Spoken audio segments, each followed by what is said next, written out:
Hello everyone, today I want to show you this. It's called a slide rule, and I'm going to show you how to use this to perform calculations, so multiplication, division, squaring a number and so on. It's what they used to use before pocket calculators, so people like mathematicians, engineers, physicists, you know, cool people.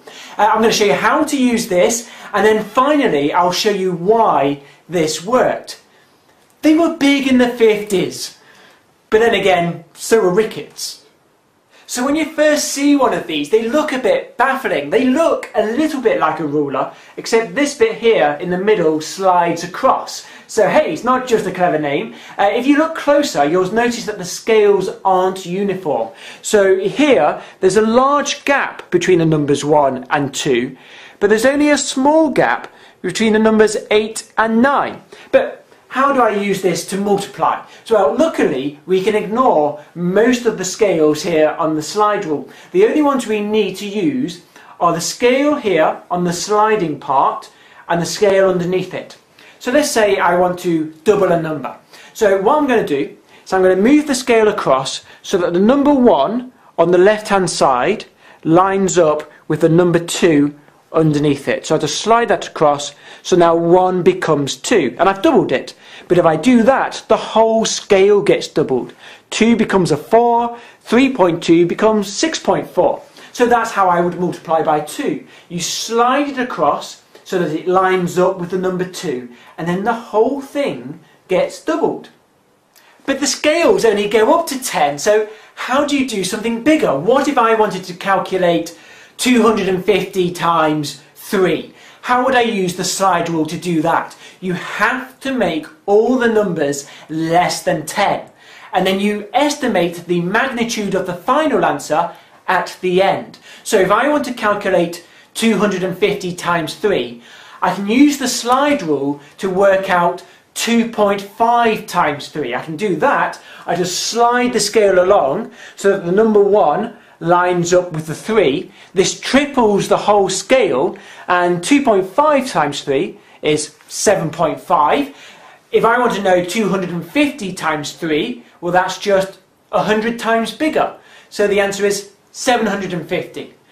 But what if I wanted to know 7 times 3? If you can see, the 7, it falls off the end of the scale. So how do I calculate 7 times 3?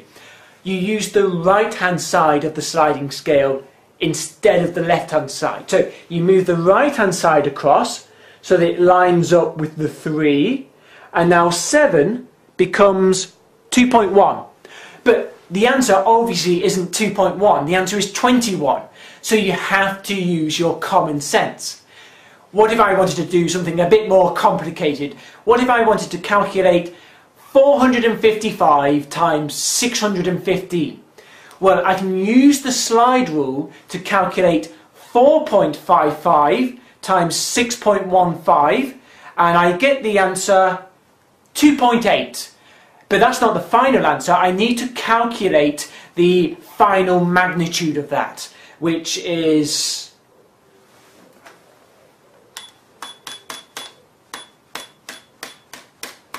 Now division is just the reverse of multiplication. So if I line up 1 above 2, then 2 times 4 becomes 8.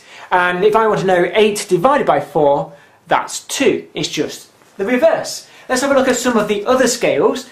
Right here in the centre, this is the reciprocal. So the reciprocal of 4 is 2.5. You just read that straight off.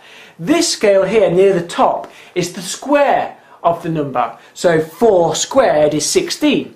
And then right here at the top is the cube of the number. So 4 cubed is 64. You can just read those straight off. Here at the bottom is the log of the number. So what is a log? The log is the power of 10 that you need to make that number. So the log of 100 is 2, because you need 2 powers of 10. 10 times 10 is 100. The log of 1,000 is 3. You need 3 powers of 10. 10 times 10 times 10 is 1,000. But you can do numbers in between as well. The log of 525 is 2.72.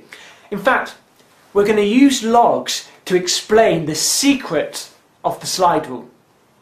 So how does the slide rule work? Well, logs have a special property. The log of x plus the log of y is equal to the log of x times y. So if I wanted to work out x times y, one way I can do it is I can add the logs together, log x plus log y, I get a result, I then reverse the log process and I get x times y. So you add the logs together and then reverse the log process. So for example, let's say I want to do 21 times 25. Well, I can add the logs together and I get 2.72. I then reverse the log process, and the reverse of the log process, that's 10 to the power 2.72, and I get the answer, 525. So imagine we've got two log scales, and notice the log scales are not uniform. There's a large gap between log 1 and log 2, but only a small gap between log 8 and log 9. Now, let's say I want to do something simple. Let's say I want to do 4 times 2. So I'm going to add the logs together, log 4 plus log 2. If I want to add log 2, what I can do is to slide the top scale across to the right, log 2 across, and that will add log 2 to everything. So log 4 plus log 2 is log 8. I then reverse the log process to get the final answer, 8.